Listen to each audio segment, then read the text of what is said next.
The massive alien ship hung in space just beyond Earth's moon. Its smooth, curved hull gleamed like polished silver under the distant sun. Small lights blinked across its surface in patterns no human engineer would have designed. After decades of radio signals and digital messages sent across the stars, the day had finally arrived. Aliens were here. Captain Ethan Miller stood by the viewing window of the Earth shuttle as it approached the Galactic Council vessel called the Astral Seeker. His heart raced, but his face remained calm. As leader of Earth's first contact team, he couldn't show fear. Next to him, Dr. Vela Harper checked her tablet one last time. "Final briefing complete, Captain," she said. "Our team is ready." Ethan nodded and patted the inside pocket of his uniform jacket. The small metal container made a soft clicking sound. "Got my coffee too. Might need it for the long meetings ahead." Dr. Harper smiled. "You and that coffee. The aliens might think it's part of your biology by now." The shuttle pilot's voice came over the speaker. 2 minutes to docking, Captain." Ethan turned to face the team of 5 humans chosen to represent Earth. A diplomat, a scientist, a cultural expert, a language specialist, and himself, the military representative. Each person carried small gifts to show Earth's goodwill. "Remember," Ethan said, "we are the face of humanity today. Let's make a good first impression." The shuttle slowed as it entered the alien ship's docking bay. Metal touched metal with a gentle thud. Air hissed as pressure equalized. Then the door slid open. The alien greeting party waited beyond. They stood in a neat row, 6 beings of different shapes and sizes. The one in front had blue-gray skin that looked like smooth leather. Its forearms were folded in what Ethan hoped was a peaceful gesture. 2 large eyes blinked slowly, taking in the humans. "I am Commander Zixalarian of the Vendari people," the alien said in perfect English. The voice came from a small device on its chest. "On behalf of the Galactic Council, I welcome humans to the wider community of spacefaring civilizations." Ethan stepped forward. "Captain Ethan Miller of Earth, we bring greetings and friendship from our world to yours." He held out his hand, then remembered that alien customs might be different. He quickly returned his arm to his side. "Commander," Zixalarian made a motion that might have been a bow. "Please follow me to the reception area. Many representatives wish to meet the humans who have sent music and stories across the stars for centuries." The human team followed the aliens through wide corridors. The walls glowed with soft light. The air smelled clean but strange, like nothing on Earth. Other aliens stopped to watch them pass. Some had tentacles. Others had too many eyes. One floated above the ground without legs. They entered a large room with a view of Earth in the distance. Tables held small containers of colorful liquids and strange foods. "We have prepared a reception," said Zixalarian, "and we hope you have brought items from your world to share as mentioned in our communications." "Yes," said Ethan. "We've brought music, art, and some safe foods and drinks from Earth." He patted his pocket again.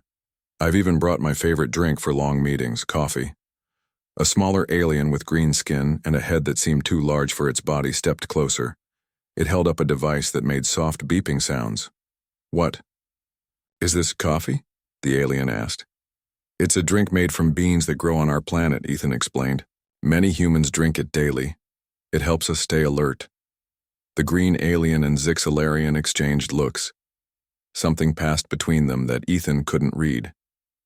"We look forward to learning more about your unique biology," Zixalarian said slowly. "The reception will begin shortly. Please make yourselves comfortable." As the aliens moved away to prepare, Dr. Harper leaned close to Ethan. "Did you notice? They seemed very interested in your coffee. Maybe they'll want to trade for it." Ethan joked. Earth's first galactic export. Neither of them realized that in the alien database of known substances across the galaxy, every compound in coffee was marked with the same warning: deadly poison. The reception room buzzed with activity as more aliens entered. They moved in, small groups, their voices a mix of clicks, hums, and translated English. Captain Ethan Miller smiled politely at each new face, though some weren't exactly faces as humans knew them. An hour into the event, Ethan felt his energy dropping. The excitement of first contact was wearing off, replaced by the strain of being careful with every word and gesture. He reached into his pocket and pulled out his small metal container. "Time for a pick-me-up," he mumbled to Dr. Harper, who nodded. While speaking with a tall, thin alien about Earth medicine, Ethan approached a table where the aliens had set up what looked like a heating device. He placed a small paper filter from his kit on a cup, added ground coffee from his container, and poured hot water over it. The rich smell of coffee rose into the air. Several nearby aliens turned their heads, or what passed for heads, toward him. Commander Zixalarian moved quickly across the room. "Captain Miller, what are you preparing?" The alien's voice remained calm, but Ethan noticed 2 of the 4 arms were now twitching slightly. "Just making coffee. Would you like to try some when it's ready?" Ethan offered with a smile. A small device on the commander's wrist began to pulse with red light. The alien held it up, scanning the dark liquid as it dripped into Ethan's cup. Suddenly, a high-pitched alarm sounded from the device. The room went silent. Every alien turned to stare. "Security!" shouted Zixalarian. "Emergency protocol!" A large alien with armor-like skin rushed forward. This must be Security Chief Krelzar, Ethan realized, recognizing the alien from earlier introductions.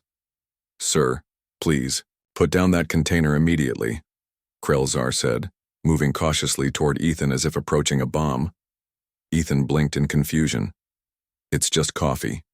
The security chief's eyes widened. "Our sensors detect at least 7 compounds in that liquid that are known toxins to most sentient life forms." Dr. Harper hurried over. "There must be some mistake." Commander Zixalarian showed her the scanning device. "No mistake. This substance contains multiple alkaloids, including what you call caffeine.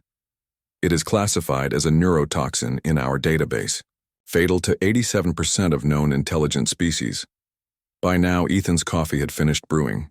He picked up the cup, causing several aliens to gasp and step back. "Captain," Commander Zixalarian said carefully, "please do not harm yourself. We have medical facilities if you are unwell." Ethan looked from the coffee to the worried aliens. "You think I'm trying to kill myself?" "We understand that first contact can be stressful for newly discovered species," the commander said. "But self-harm is not necessary." Ethan couldn't help but laugh.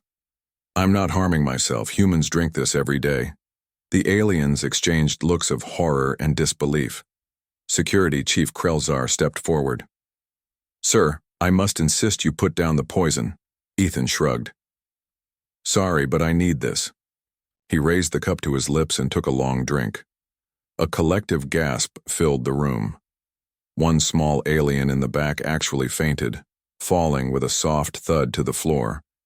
Commander Zixalarian's 4 hands trembled as they pressed emergency buttons on a wrist device. "Medical emergency," the commander shouted. "Human diplomatic party showing extreme behavior." Ethan finished his coffee with a satisfied sigh. "That's better." Dr. Harper moved beside him, speaking quickly. "Captain, I think we have a serious cultural misunderstanding here." The door slid open and 3 aliens wearing what appeared to be medical uniforms rushed in. They carried strange devices and containers. "Which human consumed the toxin?" one asked frantically. Everyone pointed at Ethan, who stood holding his empty cup, looking perfectly fine. The medical team surrounded him, scanning devices, whirring. The lead medic, an alien named Tlenax according to the badge on its uniform, stared at the readings in disbelief. "Impossible," Tlenax muttered. "The toxin is being processed by the human's internal organs, but there are no signs of distress." "Of course not," Ethan said. "It's just coffee." "Just coffee?" repeated Commander Zixalarian weakly. "The human drinks poison and calls it just coffee." The other humans on the diplomatic team began to realize what was happening. This wasn't going to be a simple first contact after all. Humanity had just become the most terrifying species in the room. The medical bay of the Astral Seeker was a large room filled with strange equipment. Captain Ethan Miller sat on what seemed to be an examination table, while Dr. Vela Harper stood beside him. 3 alien medical officers moved around them, taking readings and speaking in low voices. "I keep telling you, I'm fine," Ethan said for what felt like the 10th time. "Humans drink coffee every day." Dr. Tlinax, the lead alien doctor, shook its head. The movement was jerky, not smooth like a human's. "Your body contains enough caffeine to kill a Vendari 3 times over, yet your vital signs are normal. Better than normal." Dr. Harper stepped forward. "If I may explain, humans have evolved alongside many plants on Earth that produce chemicals as natural defenses." "Defenses?" asked Tlinax. "Yes," she continued. "Plants can't run away from things that want to eat them, so they make chemicals to poison or deter predators.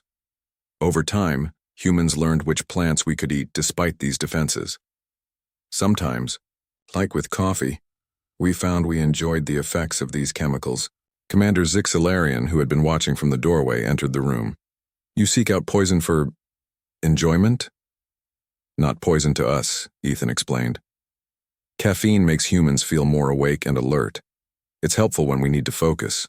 A new alien entered the medical bay. This one was taller than the others, with deep purple skin and 6 fingers on each hand. Based on the special markings on its uniform, this must be an important official. "I am Counselor Quattrell of the Galactic Science Division," the alien announced. "I wish to speak with the humans about this biological anomaly." Dr. Harper frowned slightly. "Captain Miller is not an anomaly. He's a typical human." "That is precisely what concerns us," said Quattrell. "Our scans show the caffeine being processed by his liver. The organ is breaking down what would be fatal toxins to most species." On a large screen nearby, they could see a scan of Ethan's body. His liver glowed slightly as it processed the coffee.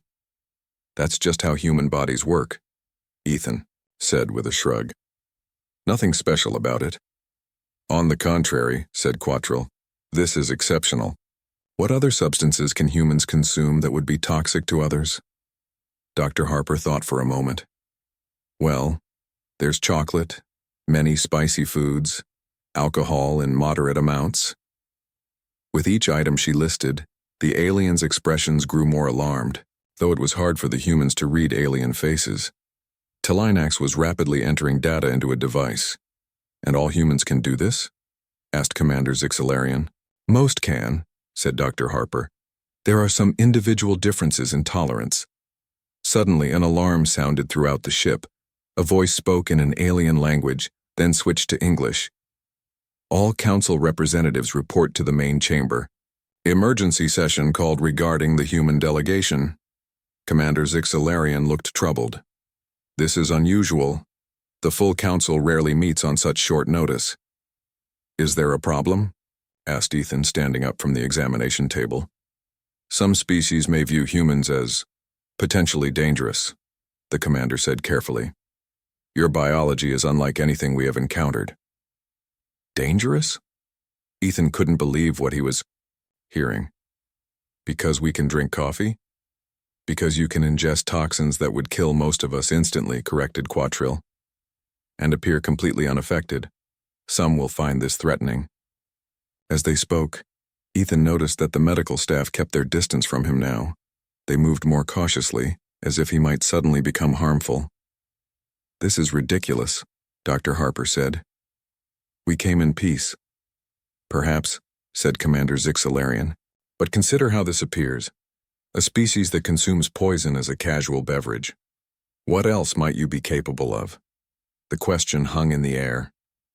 Ethan realized that something as simple as his morning coffee had just complicated Earth's first contact with alien life. Humanity's everyday habits had accidentally made them seem like the most frightening species in the galaxy. "We need to fix this misunderstanding," Ethan said firmly, "before it gets out of hand." But as more alarms sounded and more alien staff rushed past the medical bay toward the council chamber, he wondered if it already had. The council chamber was a large round room with rows of seats rising in circles. Each seat held an alien of a different species. Some looked almost human with 2 arms and legs. Others had multiple limbs, strange colors, or body shapes that didn't make sense to human eyes. All of them were staring at the human delegation. Captain. Ethan Miller stood in the center of the room with Dr. Vela Harper and the rest of the Earth team. They looked small, surrounded by so many alien eyes. A tall, thin alien with skin like blue crystal stood up. I am High Counselor Prelnox. This emergency session will come to order. The room went quiet. The human species has displayed biological abilities that were not mentioned in their communications, Prelnox continued. We must decide if this represents a threat to the Galactic Council. Ethan stepped forward. With respect, High Counselor, we didn't think our ability to drink coffee was worth mentioning. It's not a weapon.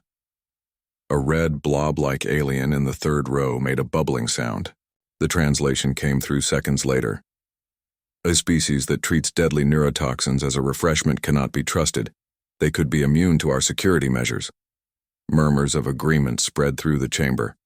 Dr. Harper stepped forward. Our biology evolved on Earth alongside plants that developed chemical defenses. This doesn't make us dangerous to you. Another alien, this one with 8 legs and green fur, stood up. Then explain this data from your own world. A screen appeared in the center of the room showing humans eating different foods. Your people willingly consume capsaicin, a compound evolved specifically to cause pain. The screen showed someone eating a hot pepper. That's just spicy food, Ethan explained. Some humans enjoy the sensation. The council erupted in shocked whispers. They enjoy pain? Someone asked. Are they testing their own limits? Asked another. Lieutenant Samuel Green, another member of the human team, stepped forward. If I may demonstrate something? Without waiting for permission, he pulled a small flask from his pocket. The security chief Krelzar moved forward quickly, but Green held up his hand. It's just alcohol. Beer, specifically, he said. He took a long drink from the flask. The alien's monitoring devices immediately began to beep in alarm. The human is consuming ethanol, shouted a small purple alien. That's industrial solvent on most worlds. Green wiped his mouth with the back of his hand. It's also how humans relax at parties. The room fell into chaos as dozens of aliens spoke. At once. High Counselor Prelnox had to bang a glowing staff on the floor 3 times to restore order. This is exactly the problem, said a thin alien with too many eyes to count. These humans are biochemical anomalies. They should be quarantined until we understand the full extent of their abilities. Quarantine? Ethan couldn't believe what he was hearing. We came in peace. We've shown no aggression. Your very biology is aggressive, said the red blob alien. You evolved on a world so harsh that consuming toxins became normal. What else might you be capable of? Dr. Olivia Martinez, the team's medical officer, had been quiet until now. She stepped forward. May I speak? She asked. When Prelnox nodded, she continued. Yes, humans have certain biological tolerances that seem strange to you. But think of the benefits this could bring to the galactic community. Benefits? Asked Counselor Quattrell, looking interested for the first time. Humans could handle environmental conditions others find toxic, Martinez explained. We could help with dangerous rescue operations, cleanup of chemical spills, or exploration of harsh worlds. This seemed to give some council members pause. They looked at each other and whispered. A new voice spoke from the back of the chamber. Or they could be the perfect biological weapons, immune to our defenses, carrying toxins in their very blood. Ethan turned to see who had spoken. It was an alien he hadn't noticed before, with dark scales and yellow eyes. Its uniform was different from the others. Who is that? He whispered to Commander Zixilarian. General Drakmore of the Sentinel Fleet, the commander whispered back. He is concerned with security matters. Ethan realized with a sinking feeling that humanity's coffee habit had just caught the attention of the alien military. This wasn't just a cultural misunderstanding anymore. It was becoming a galactic incident. 3 days had passed since the coffee incident. The human delegation now had their own section of the Astral Seeker, with rooms for sleeping and working, but the doors were locked from the outside. It wasn't a prison, the aliens explained. It was a biological containment area. Captain Ethan Miller paced the main room while his team sat around a table. Everyone looked tired.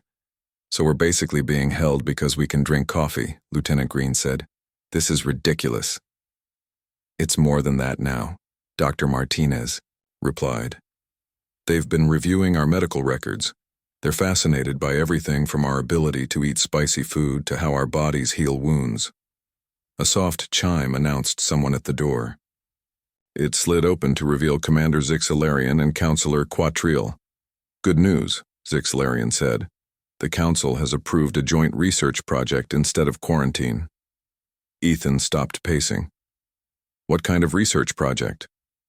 A scientific study of human biology, Quatriel explained. I will lead it with your Dr. Martinez. We wish to understand how humans process substances that are toxic to other species. Dr. Martinez stood up. I'm willing to help, but we need to establish some ground rules. We're not test subjects. Of course, Quatriel said quickly. We propose collaborative research. Humans and aliens working together to understand these differences. Ethan wasn't sure this was a good idea, but it seemed better than being locked up. What exactly do you want to study? We would like to observe humans consuming various earth substances, Quatriel said. Coffee, alcohol, spicy food. We want to monitor how your bodies process these toxins. And we want to compare human healing to other species, Zixilarian added. Your medical records show that humans can recover from injuries that would kill many of us.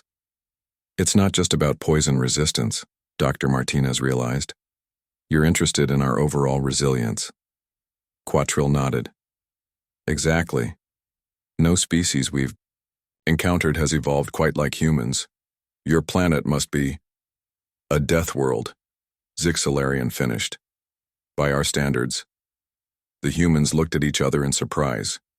Earth, their beautiful blue home, was considered a death world by aliens. Well, Ethan said after a moment, I guess we're willing to help with your research, but we need to be treated as equals, not specimens. Agreed, Quatriel said. And there's more. Some council members believe human biology could benefit the galactic community. How so? Asked Dr. Harper.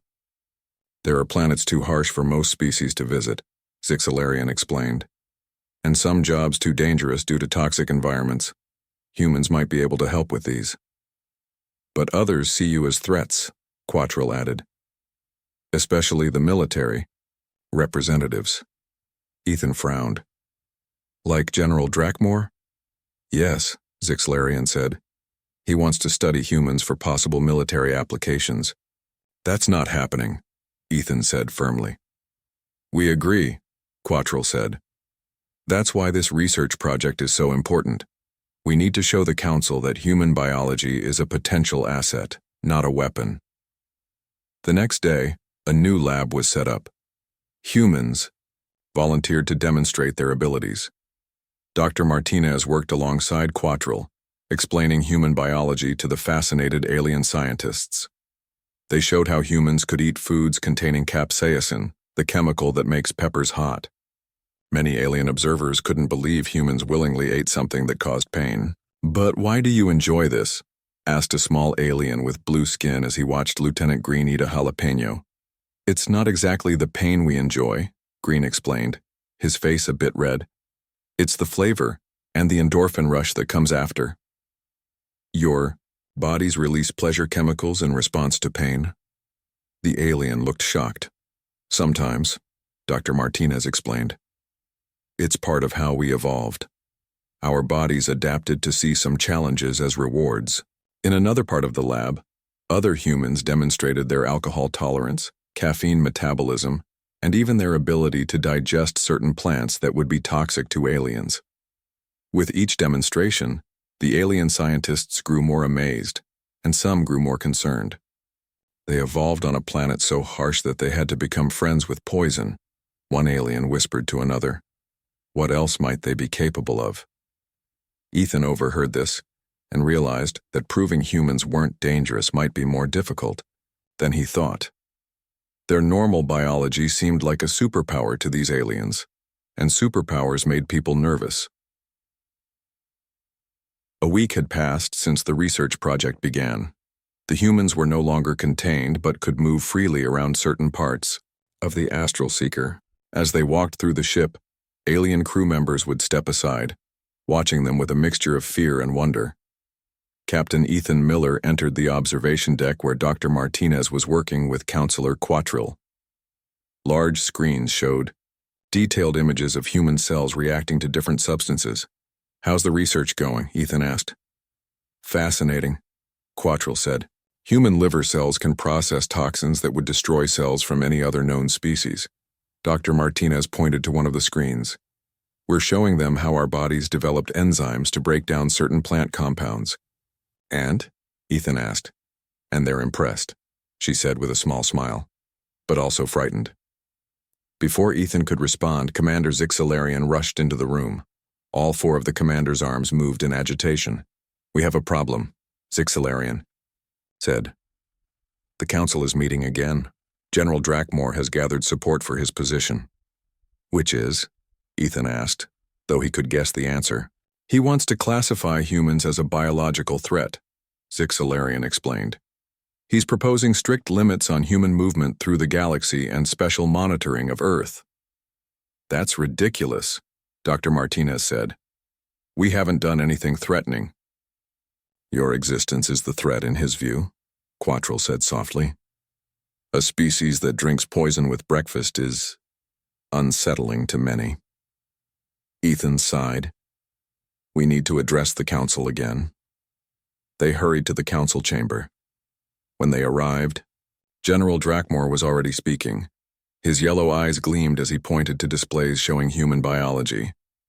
"And these humans can survive radiation levels that would kill most of us," the general was saying. "They heal from wounds at remarkable speeds. Their bodies are designed for endurance beyond most species, and they regularly consume compounds that our security systems classify as deadly toxins."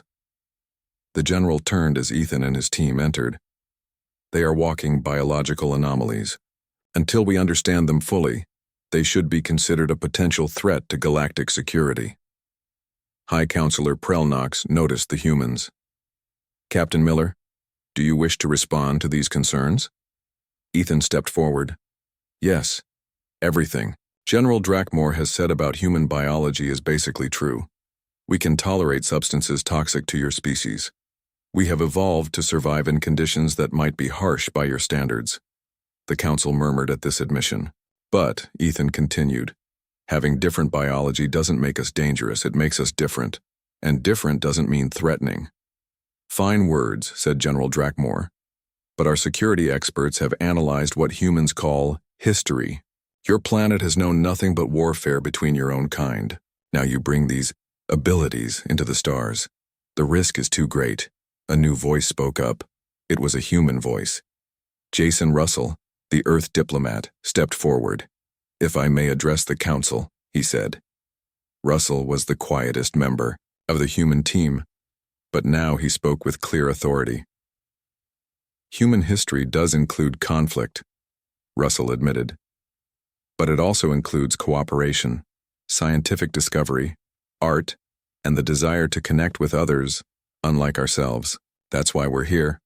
He gestured around the room. "Look at this council. Different species from different worlds, working together despite your differences. We want to be part of that." "Poetic," General Drakmore said.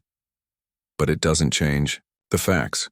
Humans represent an unknown biological factor in our carefully balanced galactic community." Counselor Quattrell stepped forward. "Not unknown. We've been studying humans extensively. Yes, they process toxins differently, but our research shows this could benefit all species." "How?" asked a council member. "Human enzymes could be studied to develop new medicines," Quattrell explained. "Their resilience could help in emergency response on harsh worlds. There is much to gain from cooperation rather than fear." The council chamber filled with voices as members debated. Ethan could see the division. Some were nodding at Quattrell's words, while others looked at the humans with suspicion. Ethan realized this argument wouldn't be settled with words alone. They needed to prove human abilities could benefit the galaxy, not threaten it, and they needed to do it soon. After the council meeting, Captain Ethan Miller gathered his team in their quarters. Everyone looked worried. "We need to do something big," Ethan said. Words aren't enough. We need to show them what humans can do. What exactly did you have in mind? Asked Dr. Harper. A demonstration, Ethan replied. Something that proves our abilities can help, not harm. Lieutenant Green nodded. I like it. Show, don't tell. But what kind of demonstration? Dr. Martinez asked. We can't just drink coffee and eat spicy food again. That's what scared them in the first place. Ethan thought for a moment. We need to show them our resilience in a way that benefits others. Just then the ship's alarms began to sound. Red lights flashed in the corridors. The humans looked at each other in confusion. Commander Zixalarian's voice came over the communication system. Captain Miller, please come to the command center immediately. When they arrived, the command center was busy with aliens moving quickly between stations. Screens showed a small ship drifting in space. What's happening? Ethan asked. A research vessel has suffered damage near the gas giant in this system, Commander Zixalarian explained. They were collecting atmospheric samples when something went wrong. Can't you rescue them? Asked Dr. Harper. General Drakmore, who was also in the command center, spoke up.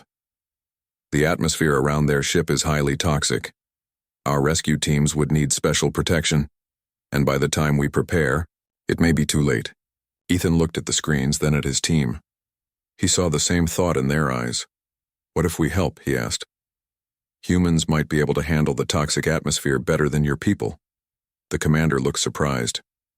You would volunteer? That's what we've been trying to tell you, Ethan said. Our biology doesn't make us a threat, it can make us good allies. An hour later, Ethan, Lieutenant Green, and a specialist named Lisa Rodriguez were on a small rescue ship heading toward the damaged vessel. They wore special suits provided by the aliens, though Dr. Martinez had suggested they might not need the full protection others required.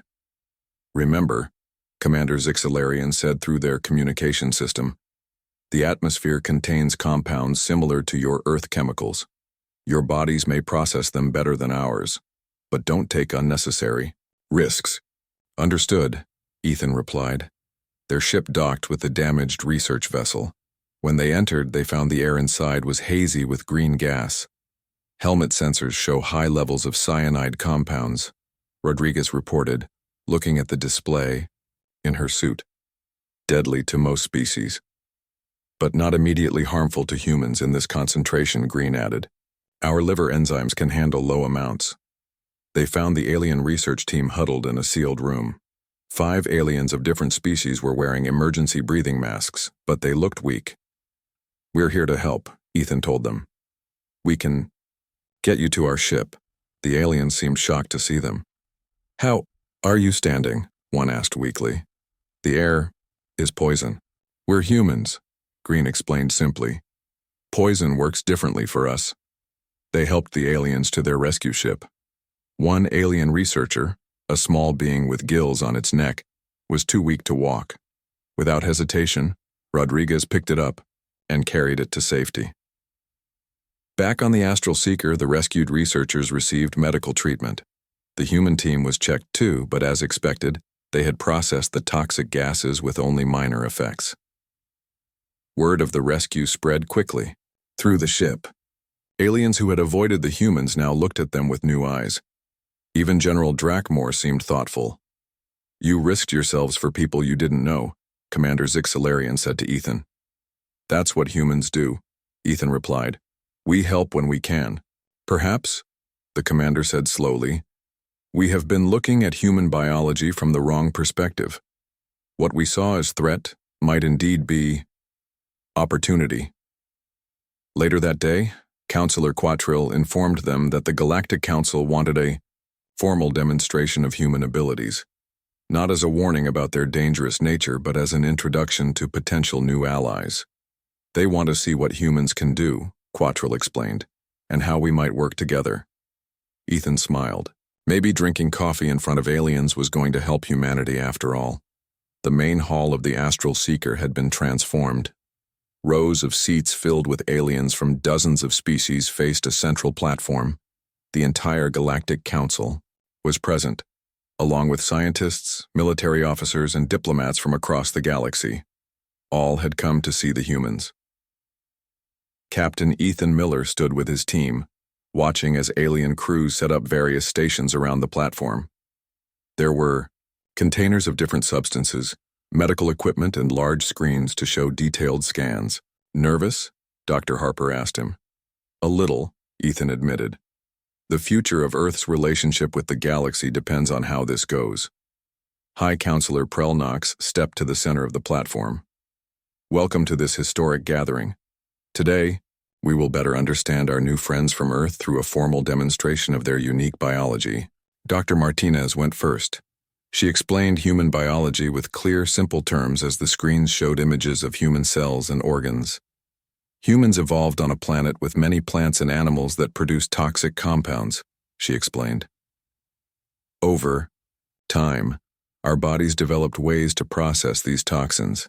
She showed how the human liver worked, breaking down harmful substances that would kill other species. The alien audience watched in fascination. Next came demonstrations. Lieutenant Green and Rodriguez showed their tolerance for spicy foods, explaining how capsaicin affected human nerve receptors, but didn't cause permanent damage. Then came alcohol. The aliens' monitoring equipment showed how human bodies processed ethanol, a substance used as industrial solvent on many worlds. Most impressive was the rescue operation, Commander Zixilarian testified. The humans entered an environment with toxic gases to save researchers who would have died otherwise. The rescued researchers came forward to tell their stories. Their gratitude was clear even through translation devices. Finally, it was time for Ethan's demonstration. He prepared a cup of coffee as he had done on that first day. This time, instead of panic, the aliens watched with careful attention. "This drink contains caffeine and other compounds toxic to many of your species," Ethan explained. "But to humans, it's a helpful stimulant that increases alertness." He drank the coffee as alien scientists explained the process happening in his body. The fear that had first greeted this act was now replaced by scientific interest. "What we've learned," Counselor Quattrell said, addressing the gathering, "is that humans are not dangerous because of their biology. They are simply different, adapted to conditions unlike our own." General Drakmore stood up. All eyes turned to him. "I have re-evaluated my position," he said, surprising everyone. "These humans show that biological difference can be an asset, not just a threat. Their abilities could help in environments too harsh for other species." Jason Russell, the Earth diplomat, stepped forward. "We didn't evolve to scare you," he said to the gathered aliens. "We evolved to survive on our world, as you did on yours. Together, our different abilities can make us stronger." High Counselor Prelnox raised his hands for silence. "The Council has voted. Earth will be welcomed as a full member of the galactic community. Human biological adaptability is officially classified as an evolutionary advantage to be studied and respected." The hall filled with the strange sounds of alien applause, clicking limbs, humming voices, and flashing lights. Later, at a celebration dinner, aliens cautiously tried small amounts of human foods and drinks determined safe for their species. Some even requested tiny samples of diluted coffee to analyze, though none dared drink it. "To the future," Commander Zixilarian said, raising a glass of water in toast. "To differences that make us stronger," Ethan responded, raising his coffee cup. As the human team mingled with aliens who now looked at them with respect instead of fear, Ethan reflected on how far they had come. A simple cup of coffee had nearly made humans the most feared species in the galaxy, but their everyday resilience had ultimately made them valued allies. In the years that followed, humans became known throughout the stars as the resilient ones. Their ability to endure conditions harsh to other species made them sought-after partners for exploration, emergency response, and scientific research. And everywhere humans went in the galaxy, they brought their coffee, carefully labeled, of course as toxic to non-humans in several languages.